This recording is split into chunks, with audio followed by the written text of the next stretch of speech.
Hi, it's Craig Hassett here with you. And as you can see, I'm flying solo this week. Richard's having some very well-earned annual leave. So he's practicing mindfulness, probably somewhere very comfortable and enjoying it, I'm sure.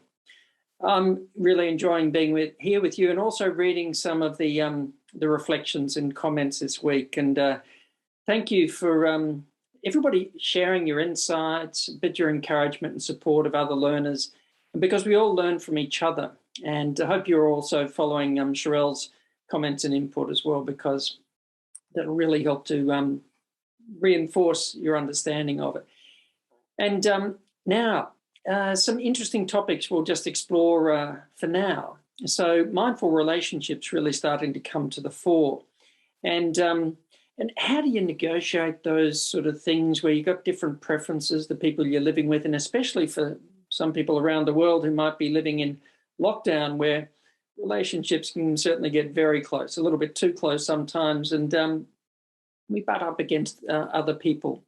Now, you know, somebody's saying, oh, enjoying having the radio on all the time. The person may be enjoying having the radio on, or the radio's just there creating a kind of a background noise, you know, just a kind of a masking all of the other stuff that's going on inside. So the person may be really listening to the radio. It might just be there kind of creating a sort of a background level of distraction. Could just be force of habit, for example. Because it's interesting with silence. Many students say this as well. In silence, I can't study. Because you see, the thing about silence is it does make us more aware, much more aware of what's going on in our mind, what's going on around us. And that's actually a sign of being more mindful. But many people are very uncomfortable with silence these days. But in any case, this is not about trying to change somebody else. What we can do is just to be aware of our own response. Radio's on, something else is happening. We can certainly bring awareness to our own response, because that's our responsibility, not somebody else. It's for us to notice. So just to notice our own reactivity, our own fixation on what else is happening, rather than our ability to just get on with what we're doing. So really bring it back home. Let it be less about somebody else and how can I change them, for example. And a number of learners are really, I think it's some very insightful and a mature discussion this week about, you know, thinking, oh, other people are annoying and they're pushing my buttons and they're difficult people, etc. But actually coming back and realizing, starting to get some nuanced awareness that often we're difficult ourselves. And that's a lot harder to see. I can remember one time somebody who's Australian saying, but Australians don't have an accent, which for those of you or all our international learners all around the world will say, you've got to be joking, which of course we do. But to our own ear, you know, we, and whatever country you come from, you don't have an accent. But of course, to everybody else we do. And this is a little bit like this with our own nature, that we don't see ourselves, our own, you know, when we're pushing other people's buttons, our own difficult behavior, our own reactions. And if we're starting to notice that more, and especially noticing it without criticizing it, being curious, being interested, then that's going to be very, very helpful. You know, assertiveness, for example, and setting boundaries has come up as an important discussion. And we may need to set our own boundaries sometimes. Say, no, that's you know, that's not acceptable, or that's where I need to stop, or that's enough. So we might need to set our own boundaries. But sometimes, for whatever reason, somebody could still be quite difficult or be stepping over those boundaries. Sometimes we might need to walk away, and that may be what we need to do. And there's no one answer to this, but just to remember for ourselves that responsibility comes from two words: ability to respond.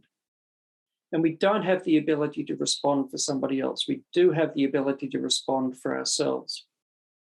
And sometimes somebody might be so invested in a way of being or reacting that that person finds it very difficult to do otherwise. And at the end of the day, maybe we'd like things to be different, but we realize, no, we just have to walk away or keep our peace. Or sometimes we just need to speak truth, but speak it from a mindful place. If to respond from a mindful place, in as much as we're able. And that means with awareness, but also with consideration and respect and compassion, even if the person we might feel doesn't even deserve the respect, to speak with respect anyway. If we can do that, then at least we're staying as mindful as we can. At the end of the day, the other person's behavior and responses is their responsibility. But we can only do this work for ourselves.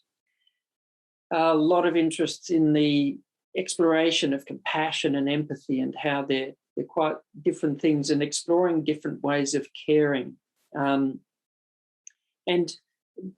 we have, of course, got a number of exercises, and these are not necessarily easy. So please, you're in control of the process of practicing some of these compassion exercises, but you're in control of it. You choose the examples you feel comfortable to work with. Some of you have been working with quite difficult experiences in your own life or in the world at large.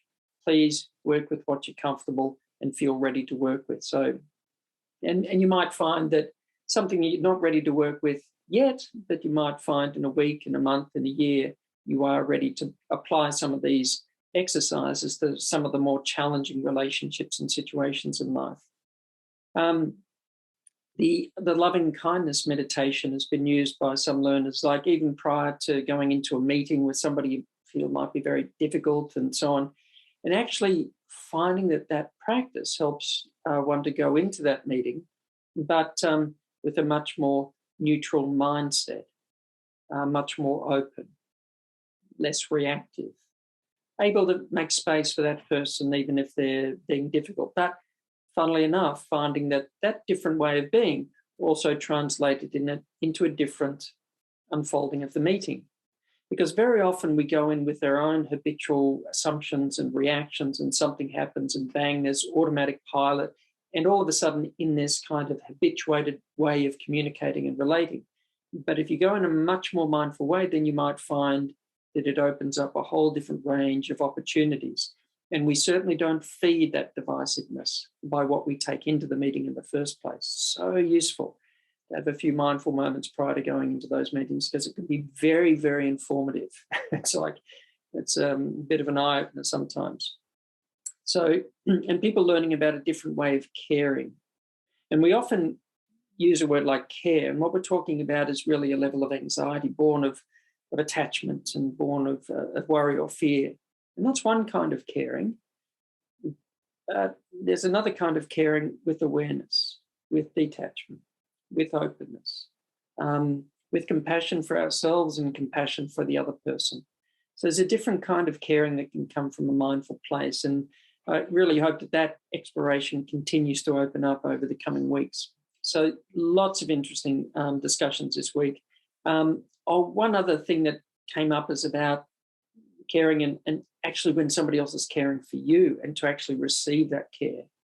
And interesting question to open up, that this concern about being cared for, is it really because that person feels that we're such a burden, they're caring for us and we're such a burden?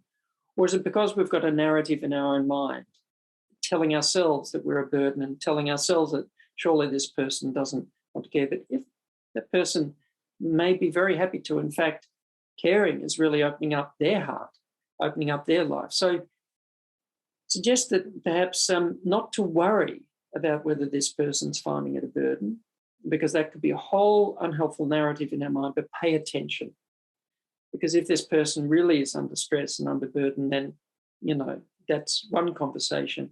But if we're projecting all these assumptions on the other person, then we might be causing ourselves grief, and also impairing, if you like, or interfering with that person's ability to just share and to give and to love, which is a very natural and beautiful thing for humans to do within families and also within the community.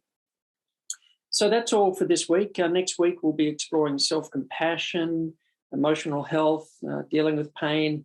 This is pretty much the human experience. These are not the easiest topics, but how can mindfulness help us to understand and work better with these sort of challenging parts of being a human? So I look forward to being with you next week. Have a mindful week between now and then.